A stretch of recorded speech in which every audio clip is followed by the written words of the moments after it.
Hi, this is Deb Graynor with USA Trance Movement. We're here tonight with the one and only Mr. Markus Schulz. How you doing tonight, Markus? Yeah, really good. Just about to head down the street to Pasha here in New York City, and looking forward to taking on the decks.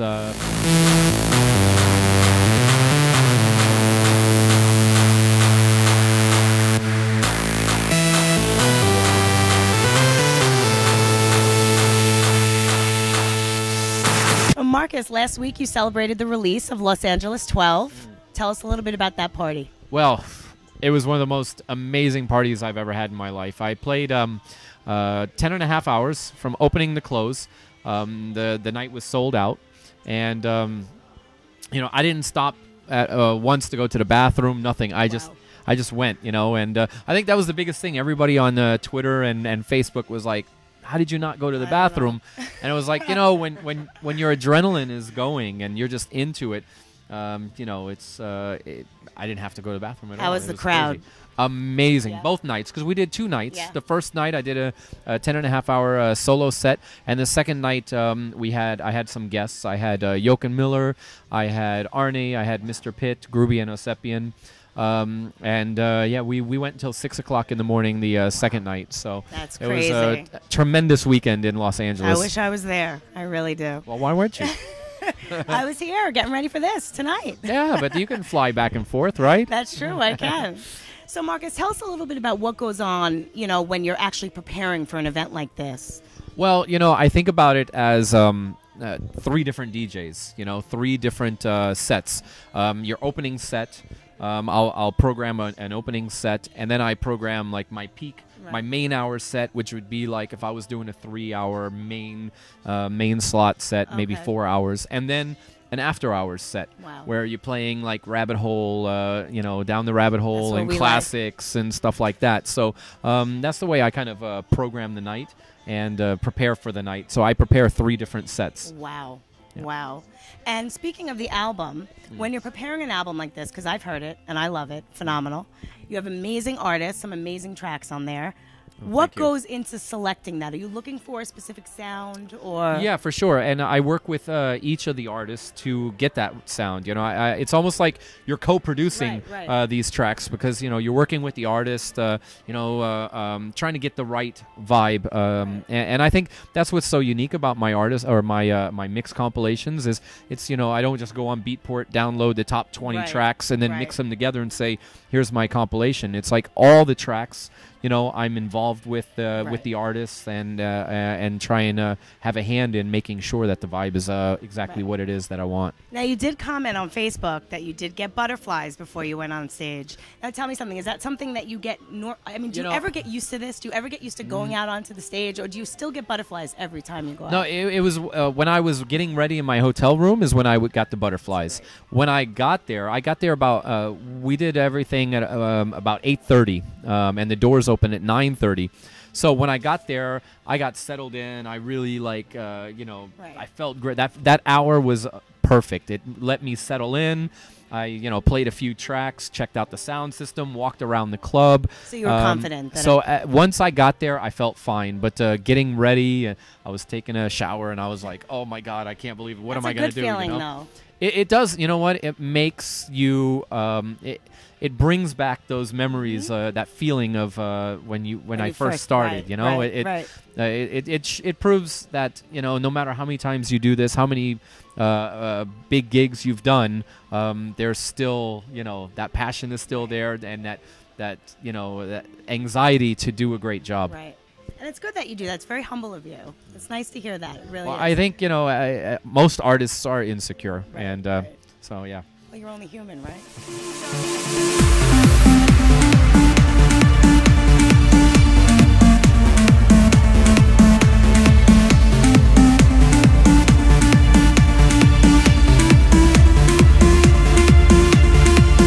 So I know that you quoted recently that, the EDM scene has blown up significantly in the United States. Yeah. How do you feel like that has affected you, going forward in the future? Do you feel like that's made you work harder or? No, well, I think I've always been a hard worker, kind of working hard, but it's kind of re-energized A lot of it's different now. I mean, yeah, it's like yeah, it's different. It's totally different. I mean, some of these kids that are coming into the scene right now probably don't even know who Sasha and Digweed are, and it's my favorites right and yeah, I mean that's who I grew up idolizing Sasha and Digweed and Danny Tenaglia, and it's like I think that what I'm really my aim right now is to kind of like without being on a soapbox, is to kind of make sure that the art of DJing, which is what Sasha and Digweed and Tenaglia and all those guys, the art of DJing doesn't get lost in this whole kind of explosion. Right, and I feel the same way. I feel like it becomes very mainstream. People forget the roots, where it all came from. Yeah, and like I said, I don't want to be that guy who stands on his soapbox and talks about how great it used to be, because you know what, this is our moment now too. But at the same time, I just want to make sure that the art of the DJing, it doesn't stays die. Alive, right? Yeah, it stays alive. Exactly. And you do such a great job. And that's why I do these long sets. I think. And people look forward to that. Yeah, tonight I'm. I was supposed to play. My itinerary said 1 to 3 or 1 to 4 at Pasha, and I'm like, there's no way I'm stopping at 4. I'm going until the bouncers like kick me off. It's like there's just no way that we are stopping after 2 or 3 hours. Right. In New York City. Well, you're going to make a lot of people very happy tonight, I can tell you that. So I know that you're touring all the time. You're keeping up on Global DJ Broadcast every week, keeping up on the newest music. How do you do it? Walk me through a week with Markus Schulz. Well, I mean, it's got to be crazy busy. For me, it's like I live this. I've dedicated my life to it, The thing is, I think for me, it's natural. It's part of my routine. On Monday, I'll go into the office and just kind of get caught up. On Tuesday, I'll do some studio work on like tracks that I'm working on, and then on Wednesday is radio day. It's like I dedicate the entire day, going through all the promos, and usually it's hard to kind of to do the radio show at the office because there's so many distractions, so much going on that I'll usually go home and I've got a little office at home and I'll sit there from like 4 o'clock in the afternoon until midnight working on the radio show.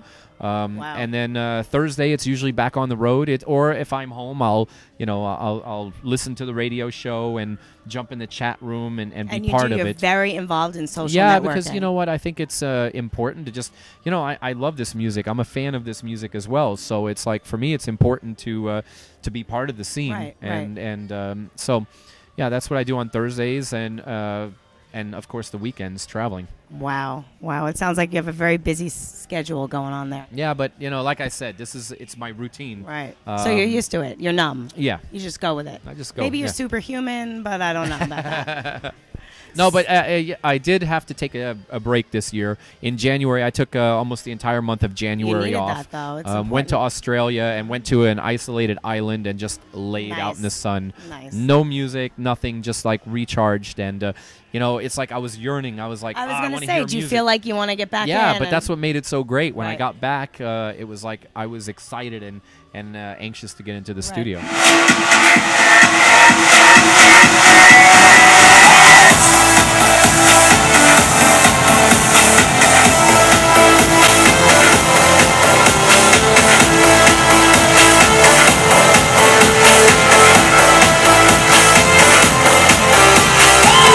Your signature Coldharbour Sound. I have to bring this up because you are notoriously known for being so consistent with that deep, dark sound that we all love so much. Yeah.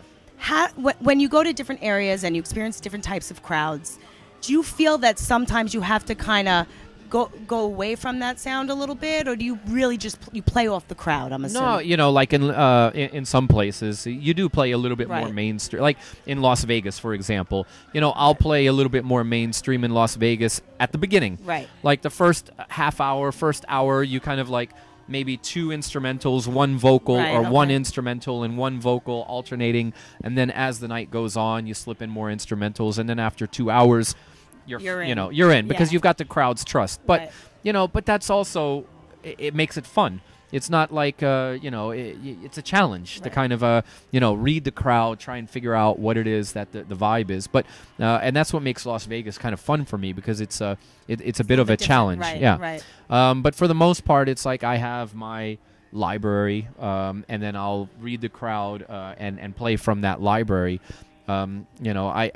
I have an idea of what I'm going to play, but my set's not scripted. Right. Maybe the intro and the first you know few what songs flows in with other things, for sure. and I mean, it's like I know what two or three songs fit together well. What about when you first started DJing? If you go way back, did you feel like you had to kind of have your set together before you? No, when I first started, that it was hit or miss. Right. I would just go there, no preparation at all, and just kind of read the crowd. Probably put a better show on that way. Yeah, but it was also a little messy. Right. So there were some nights where it was like magic, and then there were other nights where it was like, and maybe at the beginning I was a little inconsistent. I think maybe now I'm more consistent. You definitely are. But at the same time, the crowd expects to hear Rotunda. The crowd expects to hear Digital Madness. The crowd expects to hear Sleepwalkers and all the hits. So within that, especially if it's a short set, there's not a lot of room to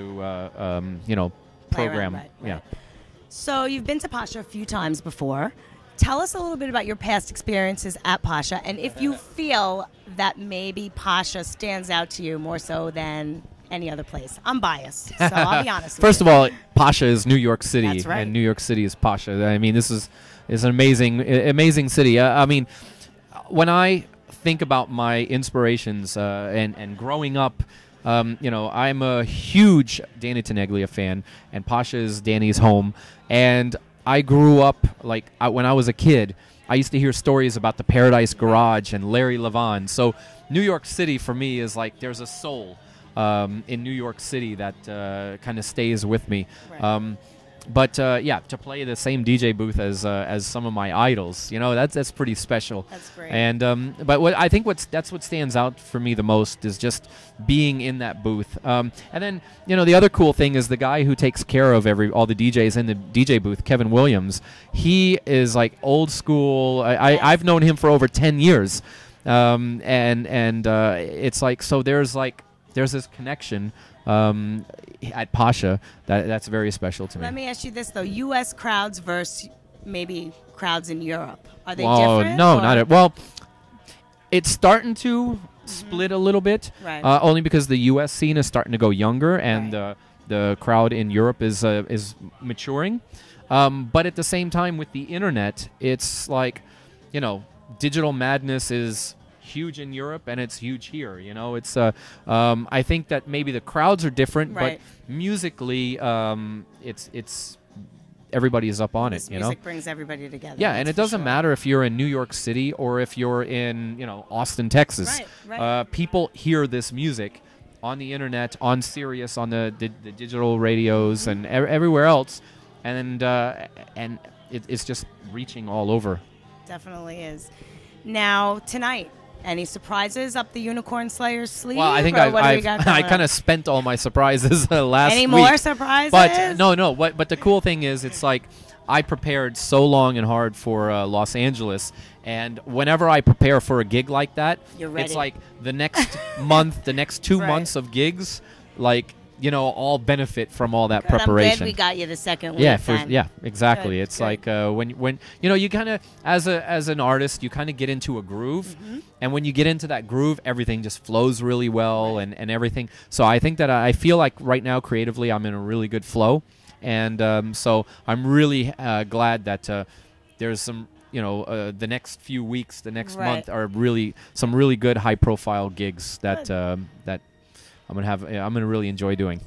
Good. Well, thank you so much for being with us you guys. tonight. Okay. And I look forward to the show. The New York City Army salutes. Schulz Army salutes Marcus. There's my salute right there. Thank you, guys. Thank you, Marcus. Thank you.